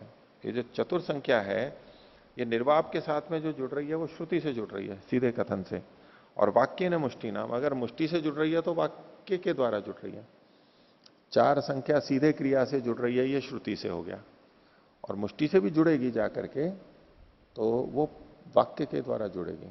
तो ऐसे में वाक्याच श्रुतिर बलियसी, वाक्य से श्रुति बलवती है। तस्मात मुख्यानुग्रहात मुष्टि लोपा एव, तो मुख्य का अनुग्रह करने से, मुख्य मतलब संख्या का, मुष्टि लोप स्यात्, मुष्टि का यहां पर लोप हो जाएगा। ये पहला वाला मत सिद्धांति का मत है। आगे देखिए 66वां सूत्र है, ये तीसरे मत को कहने वाला है। चार मत थे उसमें तीसरा जो मत है उसको कहने वाला है। पूर्व पक्षी ले सकते हैं तीसरा। ये कहता है संख्या तो चोदनाम प्रति सामान्यात तद विकार अल्प विराम संयोगाच परम मुष्टे है। बोले जो संख्या है, संख्या मतलब यहां पर सप्तदश संख्या के लिए कह रहा है, शराव वाली जो है ना, सप्तदश शरावा। तो चोदनाम प्रति सामान्य, चोदना के प्रति, अधिदेश के प्रति सामान्य होने से, समान होने से तद विकार, उसका विकार होगी। उसका किसका? चार का विकार हो जाएगी। प्रकृति में चार था, या 17 है, तो चार का विकार ये 17 माना जाएगा। संयोगाच्य परम मुष्टे है, और संयोग के कारण से जुड़ा हुआ होने से परम, पर का मतलब है शराव, वो मुष्टे है, वो मुष्टि का विकार माना जाएगा। यानी मुष्टि की जगह पे शराव को लिया जाएगा। इसका क्या मतलब हुआ कि न तो चार का संख्या का ग्रहण होगा और न मुष्टि का ग्रहण होगा, ये दोनों ही हट जाएंगे। विकृति में 17 भी है और शराव भी है, उसका ग्रहण होगा। इसी बात को भाष्य में कहा है, तो शब्द है एनम पक्षम व्यावर्तयति न संख्यानुग्रहो मुष्टि लोपा इति। संख्या का अनुग्रह नहीं होगा, केवल मुष्टि का लोप होगा। ये जो प्रथम मत था सिद्धांति का, उसका निषेध हुआ। किम तरह फिर क्या होना चाहिए? संख्या संख्या निवर्तते शरावैश्च मुष्टया, संख्या से संख्या यानी 17 से 4 हट जाएगा और शरावों से मुष्टि हट जाएगी। कथम? सामान्य, समान कार्य होने से, प्रयोजन समान होने से। वो कैसे समानता है उसको बता रहे हैं। निर्वाप साधनम द्रव्यम प्रकृतौ मुष्टया, मुष्टियां जो हैं वो निर्वाप का साधन है और द्रव्य है, प्रकृति में ये कही गई है। तासाम परिच्छेदिका चतुस्संख्या, और जो चार संख्या है वो उनका परिच्छेद करने वाली है, उसको नियमित करने वाली है कि चार ही होंगी ये मुष्टियां। यह, और यहां पर क्या है विकृति में, तो विपरीत अल्प विराम में लीजिए, सप्तदश संख्या कह शराब द्रव्य कश चरुर भवती इति श्रूयते, बंद कर लीजिए भवती के बाद। तो सप्तदश संख्या वाला शराब द्रव्य वाला चरु यहां पर होता है, ऐसा सुना जाता है। तो तत्र मापनार्थम मुष्टि द्रव्यम मापनार्थ ही शरावे निवर्त्यते। तो मापन के लिए जो वहां मुष्टि थी प्रकृति में, वो मुष्टि द्रव्य मापन के लिए ही जो यहां पर शराव है द्रव्य, उनके द्वारा हट जाएगा समान होने से। और तत्परिच्छेदनार्थ चतुस्संख्या परिच्छेदार्थया सप्तदश संख्या निवर्त्यते। और चार संख्या वहां पर प्रकृति में परिच्छेदन के लिए थी, तो यहां पर सप्तदश संख्या भी परिच्छेदन के लिए होती हुई उस चार संख्या को हटा देगी। ये समानता से हटा रही है। तद्यथा, जैसे कि विपरीत अल्प विराम में ये पहले आ चुका है, इदम दधि घृतम शाकम इमे शालय देवदत्तो भोजयितव्य, देवदत्तवद यज्ञदत्त तैलेन इति, बंद कर लीजिए। तो इनसे भोजन कराना है यज्ञदत्त को भी, लेकिन तेल के साथ में कह दिया। अब तेल के साथ कहने से कौन हटेगा? जैसे क्या कहें, भोजने यद घृतेन शक्यते कर्तुम तत्तैलेन क्रियते, भोजन में घी के द्वारा जो किया जाता है वही तेल के द्वारा भी किया जाता है। तस्मात यद्यपि न श्रूयते तैलेन स्नेहितव्यमिति, यहां लिखा नहीं है कि तेल से स्नेहन कराए, दोनों स्नेहन करेंगे, तेल से स्नेहन कराए। तथापि समान कार्यत्वात् तैलेन घृतस्य निवर्तकम भवती, नहीं, तस्मात समान कार्यत्वात् तैलम घृतस्य विनिवर्तकम भवती, तेल घी को हटा देगा। एवं इस प्रकार से संख्या परिच्छेदम कुर्वती परिच्छेदिकाया एवं संख्याया निवर्तिका भवितुमर्हति। तो इसमें संख्या जो परिच्छेदक है वो करती हुई परिच्छेद करने वाली संख्या की ही निवर्तिका होगी, हटाने वाली हो सकती है, दूसरे की नहीं। तो और परमच, परमच का मतलब इसी को आगे खोला, शराब द्रव्यम मुष्टेर निवर्तकम, शराब जो है वो मुष्टि को हटा देगा संयोगा। तस्मात प्राकृति संख्या प्राकृतम च द्रव्यम निवर्तते, प्राकृत संख्या 4 और प्राकृत द्रव्य मुष्टि ये दोनों हट जाएंगे, विकृति के 17 और शराब ले लिए जाएंगे। ये तीसरा पक्ष है, इसका उत्तर सिद्धांति दे रहा है, यानी पहला पक्ष। न चोदना भी संबंधात प्रकृत संस्कार योगात। पीछे पूर्व पक्षी ने कहा था दोनों समान कार्य वाले हैं, तो उसको असमान कार्य वाला ये सिद्ध कर रहा है, तो कहा कि न, आपका कथन ठीक नहीं है, चोदना भी संबंधात। बोले यहां पर तो याग से संबंध है यहां विकृति में, और प्रकृत प्रकृति में संस्कार योगा, तो वहां संस्कार से संबंध था, यहाँ याग से संबंध है, वहां संस्कार से संबंध है, इसलिए भिन्न भिन्न स्थानों पर कहे गए हैं, इसलिए एक के स्थान पर दूसरा नहीं आ सकता है। खोल रहे हैं भाष्य में, नहीं तदेवम चोदनेन इति चोदनाति चोदनेति यागम ब्रूम। सूत्र में जो कहा ना चोदना भी संबंधात, तो कहा कि इसका मतलब है, चोदना का मतलब है यहां पर याग। तो याग संबंधा ही सप्तदश संख्या शराब द्रव्यम च, 17 संख्या और शराब ये याग से जुड़े हुए हैं। कैसे याग से जुड़े हुए हैं ये? इनका जो वचन है वो क्या है? नैवारः सप्तदश शरावः क्षीरे चरुर्भवति। अब ये जो सप्तदश शरावः है, अब यहां पर ये न तो सप्तदश को कह रहा है ना शराव को कह रहा है। सप्तदश है शराव जिसका, सप्तदश शराव वाला जो चरु है, चरु वो याग से संबंधित जुड़ गया, सीधे इनको नहीं कहा जा रहा है। और जहां चतुरो मुष्टि निर्वापति ये है, तो ये निर्वाप से संस्कार से जुड़ा हुआ, याग से नहीं जुड़ा हुआ है, वो याग से जुड़ गया, इसे अंतर कर रहे हैं। तो याग संबद्धा ही सप्तदश संख्या शराब द्रव्यम च प्रकृतो निर्वाप संस्कार संबद्धा चतुसंख्या मुष्टि द्रव्यम च पूर्ण विराम। लेकिन प्रकृति में क्या है? प्रकृति में निर्वाप संस्कार से संबद्ध ये 4 संख्या है और मुष्टि द्रव्य है। तो निर्वाप जो है वो संस्कार कर्म है, तो उस संस्कार से ये जुड़े हुए, याग से नहीं। न च अन्यत्र क्रियमाणम समान कार्यम अपि अन्यत्र निवर्तकम भवति। तो अन्य जगह किया हुआ कार्य भले ही वो समान हो, वो अन्य दूसरी जगह उस कार्य को हटाने वाला नहीं होता है, वो तो अलग अलग ही होता है। यस्य ही प्रत्यक्ष श्रुतेन चोदक प्राप्तस्य कार्यम अभिनिर्वर्त्यते तत्तेन निवर्त्यताम। तो यस्य ही, जिसका प्रत्यक्ष श्रुतेन, प्रत्यक्ष जो सुना है उसके द्वारा, चोदक प्राप्त से कार्यम, अतिदेश से प्राप्त जो कार्य है वो अभी निर्वर्त्यते, वो संपन्न किया जाता है। चोदक प्राप्त कार्य प्रत्यक्ष श्रुत के द्वारा जिसका किया जाता है, प्रत्यक्ष श्रुत यानी विकृति में, और चोदक प्राप्त मतलब अतिदेश से जो प्राप्त हो रहा है। तो प्रत्यक्ष श्रुत के द्वारा जिसका कार्य पूरा किया जाता है, कौन सा कार्य? चोदक प्राप्त कार्य जिसका प्रत्यक्ष श्रुति के द्वारा किया जा रहा है, यानी अतिदेश नहीं लागू हो रहा है यहां पर। तो ऐसे में तत्तेन निवर्त्यताम, तो तत् मतलब है जो अतिदेश से प्राप्त है, चोदक प्राप्त है, तेना मतलब उस प्रत्यक्ष श्रुतेन, प्रत्यक्ष श्रुत के द्वारा हट जाता है। क्योंकि प्रत्यक्ष श्रुत के द्वारा अतिदेश का कार्य किया जा रहा है, इसलिए प्रत्यक्ष श्रुत के द्वारा अतिदेश हटा दिया जाता है। न च यागे क्रियमाणे निर्वाप कार्यम निवर्त्यते। और बोले याग के करने पर, ये याग जो है ये प्रत्यक्ष श्रुत कार्य है, वहां पर उसके करने पर निर्वाप कार्य हट नहीं सकता है। निर्वाप कार्य मतलब चोदक प्राप्त कार्य हट नहीं सकता है। तस्मात निर्वाप प्राप्तम किंचित अपि अनेन न निवर्त्यते इति। इसलिए निर्वाप प्राप्त जो कुछ भी है इसके द्वारा हटता नहीं है। यानी निर्वाप से जो चीज प्राप्त हो रही है वो है, वो हटेगी नहीं। यानी सब पूर्व पक्षी जो कह रहा था तीसरा कि संख्या से संख्या हटेगी, 17 से 4 हटेगा और शराब से मुष्टि हट जाएगी।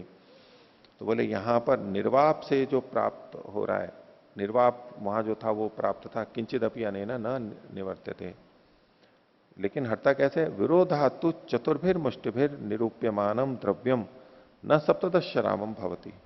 लेकिन यहां क्या होता है कि विरोध होने के कारण से, क्या विरोध है कि 4 मुष्टि से जो निर्वाप किया गया द्रव्य है वो सप्तदश शराब तो होता नहीं है, क्योंकि सप्तदश शराब से जो लिया जाएगा वो तो बहुत होगा और 4 मुष्टि से लिया जाएगा वो तो थोड़ा होगा। तो विरोध होने के कारण से नहीं होता है। तस्मात विरोधात अन्यतरत निवर्त्यते। लेकिन इसलिए विरोध होने के कारण से इसमें एक चीज हट जाती है, अन्यतरत निवर्त्यते, अल्प विराम। अब इसके बाद में जो एक पंक्ति लिखी हुई है वो दोबारा लिखी गई, काट दीजिए। द्रव्यम न सप्तदश शराबम भवति तस्मात् विरोधाद अन्यतरत निवर्त्यते, ये पंक्ति जो कि तो 2 बार आ गई है, हटा दीजिए। तो वाक्य फिर पीछे से क्या बनेगा, तस्मात् विरोधाद अन्यतरत निवर्त्यते द्रव्यम संख्या वा, या तो द्रव्य हटेगा या संख्या हटेगी।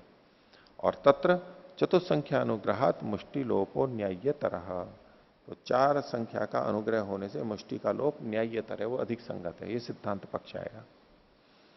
अब इसमें क्या है कि फिर करना क्या है अब यहां पर, 10 सप्तदश शराब थे, वहां पर 4 मुष्टियां थी। और सिद्धांत पक्ष तो यहां पर यह प्रस्तुत कर दिया गया कि संख्या तो आएगी और मुष्टि हट जाएगी, तो संख्या 4 आएगी। अब 4 की संख्या को यहां क्या करेंगे, तो 17 की जगह पे लगाएंगे, तो 17 संख्या पढ़ना व्यर्थ हो रहा है। ये 17 का क्या मतलब है? 17 4, हाँ कितना होता है? अच्छा, जोड़ करके 17 और 4 21 शराब लेंगे। तो अब वो आ रही है तो ये तो नहीं होगी ना फिर।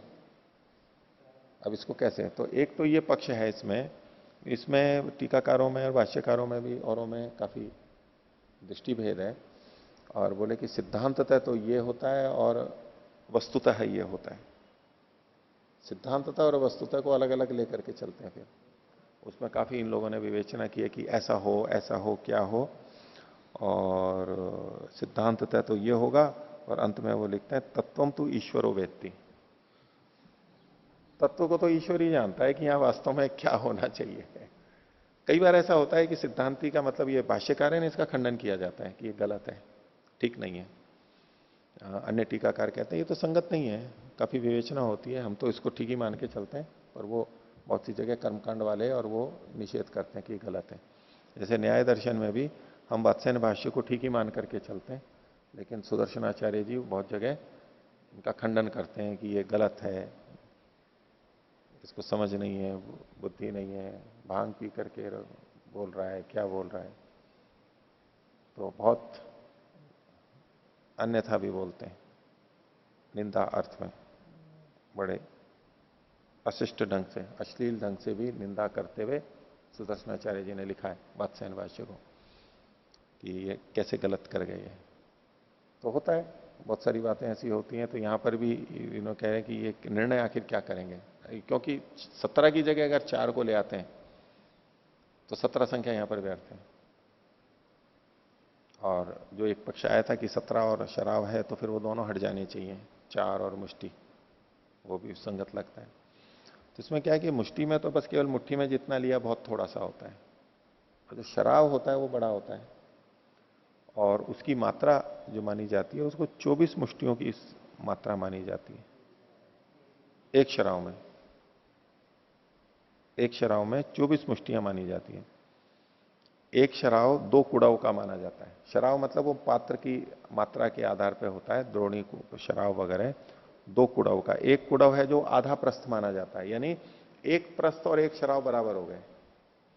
एक प्रस्थ मतलब एक शेर जितना आप मान लीजिए लगभग, तो वो 24 मुष्टि उसमें आता है, क्योंकि एक कुड़व होता है वो 12 मुष्टि का होता है। ऐसे संख्या मापन का तरीका है। तो अब उसमें एक तो ये तरीका माना जाता है कि 17 शराब की जगह 4 शराब ले लिए जाए, और एक में 24 आएगा, तो 24 के कारण से 96 मुष्टि हो जाएगा। दूसरा इसके अंदर एक संगति यह है कि एक शराब के लिए 17 शराब तो 17 लेंगे, लेकिन प्रत्येक शराब में 4-4 मुष्टि लेंगे, है नहीं, वो तो शराब का मात्रा है पूरी, शराव में कितना आता है? एक से। लेकिन अब यहां चूंकि वहां पर प्रकृति में 4 लिया जा रहा है, तो मुष्टि तो शराव में वैसे भी लेनी है कि मुष्टि के लिए मतलब 24 मुष्टि उसका माप माना जाता है, तो एक तरह से मुष्टि भी आ रही है। तो एक यह है कि भाई उसमें 4 लेकर के, और कुछ उसके अंदर ये करते हैं, तरीका उसका एक और करते हैं कि वहां जितना निर्वाप करना था प्रकृति में 4 मुष्टि लिया, यानी जितना लेना था उसको चतुर्थांश लिया हमने। इसको दूसरे ढंग से क्या देखेंगे, जितना हमारे को चाहिए था एक बार में कितना लिया, उसका चतुर्थांश लिया, पूरा नहीं लिया। तो ऐसे ही यहां पर शराव में, शराव तो 17 ही लेंगे। अब उस शराव को एक साथ नहीं भरा जाएगा, वो 4 भागों में करके भरा जाएगा, यानी 6 मुष्टि जितना होता है, 6 चौका 24, तो चतुर्थांश जो है कच्ची, मतलब आधा चौथा चतुर्थांश लेकर के 4 बार करके उसको भरा जाएगा। ऐसे करके कुछ कुछ यहां पर जो भी संगतियां हैं, लेकिन सिद्धांति का तो यहां जो सिद्धांत प्रस्तुत किया गया वो ये कि मुष्टि हट जाएगी, और 4 संख्या का तो यहां पर अनुग्रह हो जाएगा। 4 को प्रधान मान करके कह रहे हैं, 4 को प्रधान मान करके कह रहे हैं। पहले 4 का ग्रहण हुआ तो 4 तो आनी ही चाहिए। अगला अधिकरण 29वां, द्यावा पृथिव्यादौ प्रत्यक्ष धेनवादी शब्दोपदिष्ट गोद्रव्येण प्राकृतात् प्राकृत अजद्रव्यस्य बाधाधिकरणम। द्यावा पृथ्वी आदि के संदर्भ में कुछ यहां पर कथन है, उसमें प्रत्यक्ष धेनुवादी जो शब्द हैं, धेनुवादी शब्द साक्षात पढ़े हुए हैं, उससे उपदिष्ट जो गोद्रव्य है उसके द्वारा प्राकृत अज द्रव्य की बाधा हो जाएगी। प्रकृति में अज था, अजा थी, अज द्रव्य था, और यहां पर गोद्रव्य आ जाएगा, तो गो से अज की बाधा हो जाएगी। ये सिद्धांत पक्ष है। भाष्य, औत्पत्ति के तो द्रव्य तो विकार स्यात् अकार्यत्वात्। तो औत्पत्ति के निवह विधि में द्रव्य से विकार मानना चाहिए, अकार्यत्वात्। तो चूंकि वहीं पर उसी की जो प्रकृति वाला है उसकी तो यहां पर सार्थकता नहीं है, इसलिए। भाष्य देखिए, क्वचित श्रूयते, ये वचन है, द्यावा पृथिव्याम धेनुम आलभेत। तो द्युलोक और पृथ्वीलोक, ये द्यावा पृथिव्याम जो है इसको द्वितीय विभक्ति एक वचन माना जाता है। पृथ्वी शब्द से द्यावा पृथिव्य, पृथिव्य, द्यावा पृथिव्य शब्द से टाप ला करके द्यावा पृथिव्या और द्यावा पृथिव्याम इसको माना जाता है। क्यों? क्योंकि आगे भी मारुतम वत्सम, तो मारुतम वत्सम ऐन्द्रम ऋषभम इति, यहां जो है ये द्वितीय विभक्ति का ही कथन माना जाता है। तो द्यावा पृथिव्याम धेनुम आलभेता, तो एक तो ये धेनु शब्द है, दूसरा वत्स शब्द है, और तीसरा ऋषभ शब्द है। तदत्र संशय, इसको विपरीत अल्पविराम बंद कर लीजिए, ऋषभम इति। किम अजा धेनु वत्स ऋषभा उत गाव इति। ये धेनु वत्स और ऋषभ, ये जो 3 चीजें हैं, ये किम अजा, या क्या ये अजा के रूप में, मतलब धेनु अजा, वत्स अजा और ऋषभ अजा, ये तीनों अजा में ही घटे। उत गावयति, अथवा ये तीनों गाय में घटने चाहिए। किम प्राप्तम, पूर्व पक्षी कहते हैं चोदकानुग्रह है अजायती, अतिदेश से तो अजाई होनी चाहिए, प्रकृति में अजाई थी। तो धेनु का मतलब जो प्रथम प्रसूता होती है, दूध देने वाली होती है, तो वो अजा ले ली जाएगी, ऐसा करके। वत्स भी उसी का लिया जाएगा, और ऋषभ भी जो उसका अजा है, अज जो है, उसको ही ऋषभ नाम से कह दिया जाएगा। तो चोदकानुग्रह अजायती, क्यों? गुण निमित्तास्ते शब्दाः, बोले ये जो तीनों शब्द हैं, धेनु वत्स और ऋषभ, ये गुण निमित्तक शब्द है, गुणवाचक शब्द है। स गुण चोदकेन प्राप्ते प्राकृते द्रव्ये आवेशितव्य। तो स गुण, गुण के बाद अल्प विसर्ग लगा लीजिए, स गुण, ये जो गुण है, चोदकेन प्राप्ते प्राकृते द्रव्य, अतिदेश वचन से प्राकृत द्रव्य के प्राप्त होने पर आवेशितव्य, उसमें वो लागू किया जाएगा, आरोपित किया जाएगा, वो गुण वाला होगा। सिद्धांत कह रहे हैं, ननु गवि गुणम आहुर एते शब्दाः, बोले ये शब्द तो गाय में इन गुणों को कहते हैं, अन्य प्राणियों में नहीं, उसके लिए रूढ़ी है। तो पूर्व पक्षी कहता है सत्यम गवि आहु, ठीक है गाय में कहते हैं, न तो गौरत्र प्रत्यक्षेण वचने न चोदकेन वा, लेकिन यहां पर गाय न तो प्रत्यक्ष वचन से है, न अतिदेश वचन से है, तो इसलिए उस पर गाय पे लागू नहीं करेंगे इसको। तो स एष गुण वचनो यद्यपि श्रुत्या गोधिष्ठानम गुणम बदती, ये जो गुण वचन, गुण को कहने वाले शब्द हैं, यद्यपि ये श्रुति से ही गाय के अधिष्ठित गुण को, गाय अधिष्ठान है जिनका, ऐसे ही गुणों को कहते हैं श्रुति से, रूढ़ी ऐसी है। और वाक्य न आलंब द्रव्यम आस्कंदती, और आस्कंदती आदि जो ये हैं, इसमें आलंब द्रव्य में ये घटते हैं वाक्य के द्वारा। यहां आलंब द्रव्य कौन है? तो अजा है, प्रकृति से प्राप्त है, तो उसके अंदर ये घटेंगे। तथापि गोद्रव्य से अभावात आलभति वाक्यम एव गृह्यते न श्रुति। तो चूंकि गोद्रव्य है, नहीं है, गोद्रव्य का अभाव है, इसलिए आलभति वाक्य ही यहां पर गृहित होता है, ना कि श्रुति। यानी श्रुति से वाक्य भी बलवान हो गया है, क्योंकि श्रुति वहां पर संगत नहीं लग रही है, गोद्रव्य नहीं है, ऐसा पूर्व पक्षी ने कहा। आगे और पूर्व पक्षी कह रहा है अपीच धान वयो वचना एते शब्दा, ये तीनों शब्द जो हैं, धान ये धेट पाने के अर्थ में है, वय को कहने वाले होते हैं। गुणाश्च अमूर्तत्वात् न क्रिया संबध्यन्ते, और ये जो गुण है, चूंकि ये अमूर्त होते हैं इसलिए क्रिया के साथ में संबद्ध नहीं होते। द्रव्य नहीं शाम संबंधो भवती, इनका तो द्रव्य से ही संबंध होता है।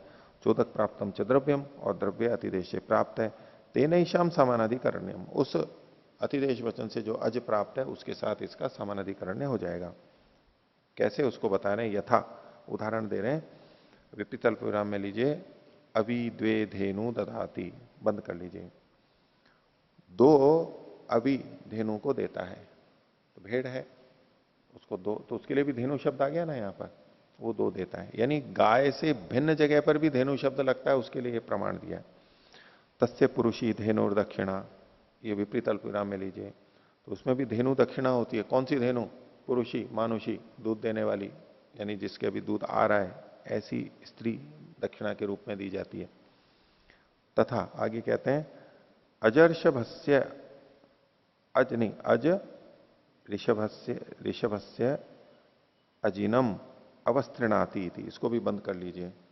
तो ऋषभस्य अजिनम अवस्त्रिणाति, ऋषभ के अजिन को, चर्म को फैलाता है। कौन सा ऋषभ? अज ऋषभ, यानी अज के लिए भी ऋषभ शब्द का प्रयोग हुआ, केवल गो में भी ऋषभ नहीं होता है। तो धानवयो वचन शब्द तदेक वाक्य गते नैव द्रव्येण संपद्यते। तो धान वयो वचन, ये जो शब्द हैं वो एक वाक्य में होते हुए भी उस वाक्य में जो अन्य द्रव्य है उसके साथ में ये संबद्ध हो गए। एवं यहा भी चोदक प्राप्तेन द्रव्येण संबद्धन्ते थी, अतिदेश से जो अज प्राप्त है उसी के साथ जुड़ जाएंगे। तस्मात् अजा धेनु वत्स ऋषभा इति, ये धेनु वत्सर शभा, वत्सर शभा हो जाना चाहिए, पर अलग अलग इसमें छप गया है। तो अजा ही धेनु होगी, अजा ही वत्स होगी, और अजा ही, अज ही यहां पर ऋषभ होगा। है, अजा और अज दोनों होते हैं। वत्स ऋषभ, इसमें संधि होती भी है, नहीं भी होती है। अच्छा, दोनों ही। रित्य का एक सूत्र है, है, रित्य का उससे। अच्छा, हाँ, तो यहां इन्होंने संधि नहीं की है।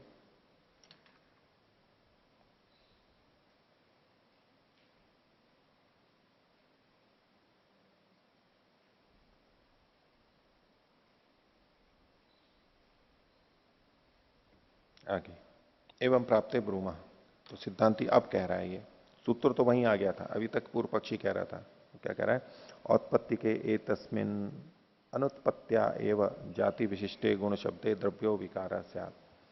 तो प्रकृति में जो कहा गया, विधि जो की गई है यहां पर, इसमें अनुत्पत्त्या एव, जाति शब्द भले ही वहां पर नहीं है, लेकिन जाति विशिष्ट गुण शब्द में, गुण शब्द के होने पर द्रव्य का विकार यहां पर हो ही जाना चाहिए।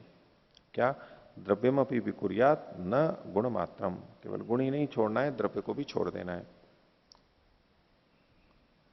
तदेतत् जाति विशिष्टम धानम वयश्च, तो ये जो धान और वय है ये जाति विशिष्ट है। न तत् अज पशुषु शक्यम कर्तुम, ये अज पशु में नहीं लग सकता। गो पशुषु एवं तद्भवती, गाय पशु में ही ये घटते हैं रूढ़ी से। पूर्व पक्षी कह रहा है, या योग रूढ़ी से। पूर्व पक्षी कह रहा है ननु अत्र पुनरपि स्यात् शक्यम आवेशयितुम तदावेशात तदावेशयिष्यते, हाँ, तद आवेशयिष्यते। पूर्व पक्षी कह रहा है कि यद्यपि ये होता है लेकिन यहां भी तो आवेशित कर ही सकते हैं, किया जा सकता है, क्योंकि यन्न शक्यम तत्प्रमादिश्यते, जो संभव नहीं है उसका प्रमाद करना होता है, उसकी उपेक्षा करनी होती है, लेकिन जो संभव है उसको तो करना ही होता है। यथा जैसे कि अजा धेनु वत्सर्षभा इति, तो अजा कौन सी? धेनु वत्सर्षभा, ये एक वचन मिलता है। इसमें उच्चते सिद्धांति कह रहा है विस्पष्ट तत्र अज शब्देन धेनवादीनाम एक वाक्य भाव। बोले यहां पर तो विस्पष्ट तत्र, तत्र या अज में, तत्र मतलब अज में नहीं, तत्र की जगह यहां पर विस्पष्ट तत्र, तत्र मतलब ये जो है ना अजा धेनुर्वत्सर्षभा, यहां पर इस वाक्य में, ये जो पीछे वाला है तत्र मतलब इस वाक्य में स्पष्ट तत्र अज शब्दे न, अज शब्द के होने से धिनवादी नाम एक वाक्य भाव, धिनवादी का उससे एक वाक्यता हो जाती है, क्योंकि अज शब्द साक्षात पड़ा हुआ है। यह चोदके न अज द्रव्यम, यहां पर आप अज शब्द तो अतिदेश से लेकर के आ रहे हो, चोदकश्च विरोधे सती न अज द्रव्यम प्रापयति, और अतिदेश वचन विरोध होने पर अज द्रव्य को प्राप्त नहीं कराएगा। जब गो से विरोध आ रहा है तो वो नहीं प्राप्त कराएगा, निर्विरोध होता तो आ जाता। न च धेनवादी नाम द्रव्येण संबंध, और ये जो धेनुवादी शब्द हैं इनका, धेनुवादी शब्दों का किसी द्रव्य के साथ में संबंध नहीं है। न च धेनवादी नाम द्रव्येण संबंध है, यहां पर किसी के साथ में नहीं है, कोई विशेष तो कहा नहीं गया। कारक विभक्ति रेशा, लेकिन ये कारक विभक्ति यानी द्वितीय विभक्ति है। आलंभेन संबंधम करोति, आलंब के साथ इसका संबंध जुड़ जाता है द्वितीय विभक्ति का। और गवी साच श्रुति ही, और गवी च सा श्रुति, और गाय में ही ये श्रुति संबद्ध होती है। द्रव्य संबंधो वाक्य न स्यात्, गाय के साथ में संबंध तो श्रुति से होता है और अज के साथ में संबंध वाक्य के द्वारा होता है। इसलिए कहा कि द्रव्य संबंधो मतलब अज द्रव्य संबंधो वाक्य न स्यात् तच्च दुर्बलम श्रुते, और वाक्य श्रुति से दुर्बल होता है। तस्मिश्च जाति विशिष्टे गुण आलंब संयुक्ते सति न शक्यम अजाद्रव्येण भवितुम, तो जाति विशिष्ट गुण का कोई से युक्त वहां पर है, उससे युक्त आलंबन जो कि जुड़ चुका है, इसलिए न शक्यम अजाद्रव्येण भवितुम, अजाद्रव्य अजद्रव्य यहां पर नहीं हो सकता है। न च चोदकापेक्षाया प्रत्यक्षा जातिर उत्सृष्टुम शक्यते, और अतिदेश वचन से प्रत्यक्ष जो जाति है यानी गो जाति है उसको छोड़ा नहीं जा सकता। तस्माद अगावो धेनवादयो, नहीं तस्माद गावो धेनवादयो भविंत, तस्माद द जोड़ लेना हलंत, इसलिए गायें धेनुवादी यहां पर होती हैं। धेनु का मतलब गाय लिया जाएगा, यानी गो के द्वारा अजद्रव्य की बाधा की जाएगी, जो शीर्षक में लिखा था प्राकृत अजद्रव्य से बाधाधिकरणम, अज की यहां पर बाधा हो जाएगी। तो आज का पाठ इतना ही रखते हैं। प्रणव।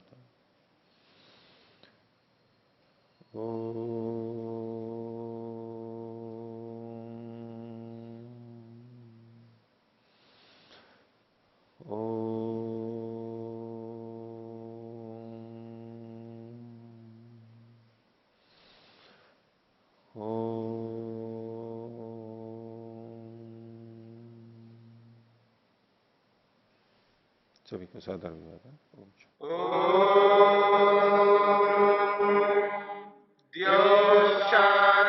शांतिरंतरिक्षम शांति पृथिवी शांतिरापः शांतिरोषधयः शांति वनस्पतयः शांतिर्विश्वे देवा शांतिर्ब्रह्म शांति सर्वं शांति शांतिरेव शांति क्षमा शांतिरेधि। ओम शांति शांति शांति।